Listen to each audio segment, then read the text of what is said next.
came out? Well, we all grew up at a time period when there was some amazing music being made, for one, and all rock music, and you could put so many different types of music under the heading of rock. Back then, Sly and the Family Stone was rock, the Byrds was rock, Crosby, Stills and Nash was rock, Hendrix was rock. They didn't sound alike, but they were all considered rock music. But the thing was that Joni Mitchell was rock, yeah.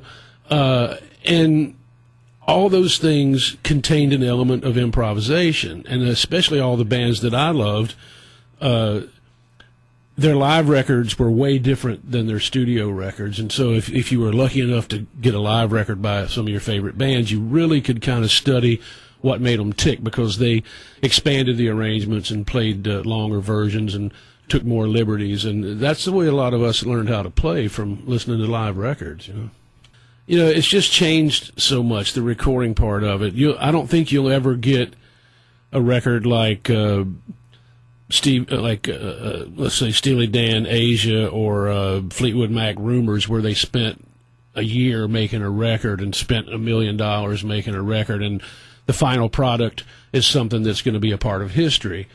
Those days are gone. People are making records in as little a time as possible, and they got all this modern technology, and nobody wants to use the old equipment that sounds better but is less reliable.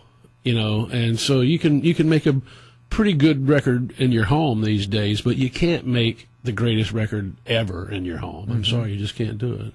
Neil Young said that deal, how analog was so much better than digital. Do you agree with that? Absolutely. No question.